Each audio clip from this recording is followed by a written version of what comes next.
بسم اللہ الرحمن الرحیم۔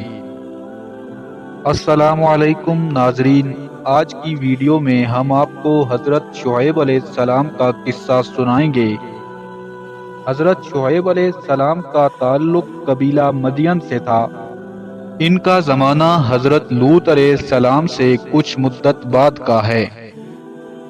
آپ علیہ السلام کی قوم بحیرہ احمر کے کنارے ملک اردن کے قریب مدین میں آباد تھی۔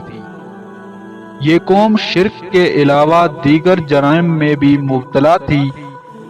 اللہ تعالیٰ نے مدین والوں کی اصلاح کے لیے اور انہیں سیدھا رستہ دکھانے کے لیے انہی میں سے حضرت شعیب علیہ السلام کو رسول بنا کر بھیجا۔ آپ علیہ السلام کی بعثت کے بعد یہ لوگ قوم شعیب علیہ السلام کہلائے۔ حضرت شعیب علیہ السلام قوم کو واضح نصیحت کے دوران انتہائی دلنشین انداز اختیار فرماتے تھے۔ اس لیے آپ علیہ السلام کا لقب خطیب الانبیاء بھی ہے۔ اللہ تعالیٰ نے اہل نینوا کو بہت سی نعمتوں سے نوازا۔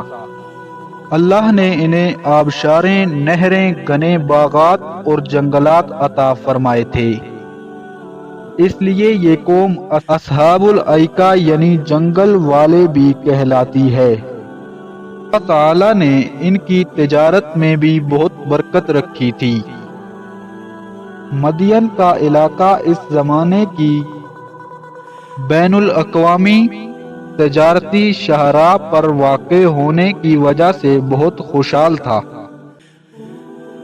اس قوم نے اللہ سبحانہ و تعالی کا شکر ادا کرنے کے بجائے اس کی ناشکری کی اور اللہ سبحانہ و تعالی کے ساتھ شرک بھی کیا۔ وہ لوگ تجارت میں اچھا منافع کمانے کے باوجود ناپ تول میں کمی کرتے تھے۔ سامان تول کر دیتے وقت کمی کرتے تھے اور لیتے وقت حق سے زیادہ لینے کی کوشش کرتے تھے۔ اس کے علاوہ وہ لوگ تجارتی قافلوں کو بھی لوٹ لیتے تھے۔ حضرت شعیب علیہ السلام کو اپنی قوم کی ان نافرمانیوں پر شدید غم تھا۔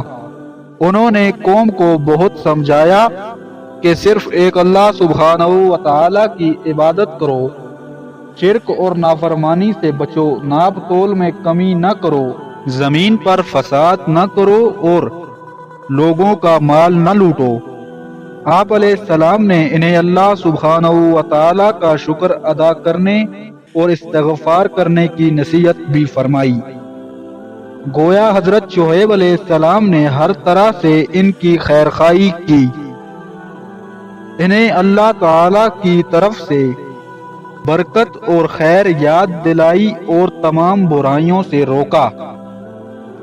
قوم نے حضرت شعیب علیہ السلام کا مذاق اڑایا اور کہا کہ ہم تو سمجھتے تھے کہ تم بہت سمجھدار ہو، کیا تمہاری نماز تمہیں یہ سکھاتی ہے کہ ہم ان بتوں کو پوجنا چھوڑ دیں جنہیں ہمارے باپ دادا پوجتے آئے ہیں؟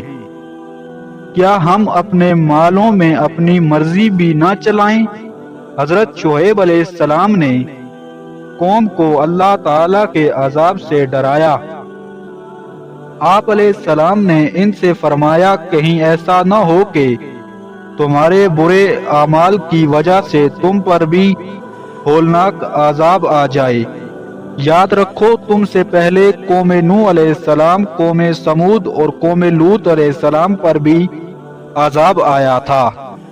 آپ علیہ السلام کی بات ماننے کے بجائے قوم نے آپ علیہ السلام کو رجم کرنے اور بستی سے نکال دینے کی دھمکیاں دیں۔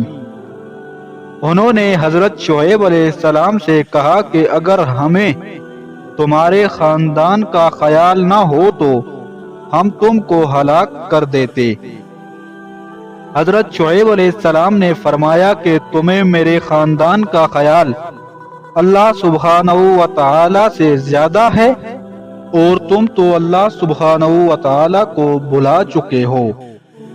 یہ بگڑی ہوئی قوم جب گناہوں سے باز نہ آئی تو اللہ تعالی نے عذاب کو بادل کی شکل میں ان کی طرف بھیجا۔ لوگ بادل کو دیکھ کر خوشیاں منانے لگے۔ وہ خوش تھے کہ اب بارش ہوگی، گرمی دور ہو جائے گی اور باغات ہرے بھرے ہو جائیں گے، لیکن وہ یہ نہیں جانتے تھے کہ یہ بادل اللہ سبحانہ و تعالی کی رحمت نہیں بلکہ اس کا عذاب لا رہا ہے۔ چنانچہ ایک زوردار چیخ اور زلزلے نے ان نافرمانوں کو ہلاک کر دیا۔ ان کی بستیاں ایسے ہو گئیں جیسے وہ کبھی ان میں رہے ہی نہ ہوں۔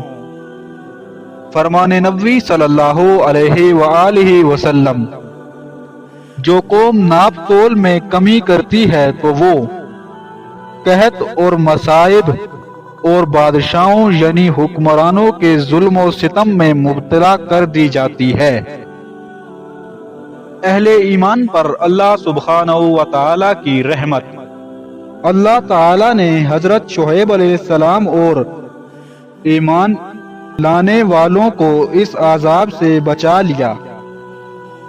حضرت شعیب علیہ السلام نے اپنی ہلاک شدہ قوم پر یوں اظہار فرمایا کہ اے میری قوم، میں نے تم تک اللہ سبحانہ و تعالی کے احکامات پہنچا دیے تھے اور اس عذاب سے پہلے تمہیں خبردار کر دیا تھا، لیکن تم تو نصیحت کرنے والوں کو پسند ہی نہیں کرتے تھے۔ اس قصے سے حاصل ہونے والا سبق: ہمیں رزق حلال کمانا چاہیے اور مال حرام سے بچنا چاہیے۔ ہمیں لینے اور دینے کے معاملات میں بے ایمانی نہیں کرنی چاہیے اور اللہ سبحانہ و تعالی کی نعمتوں پر اس کا شکر ادا کرتے ہوئے اس کی فرما برداری میں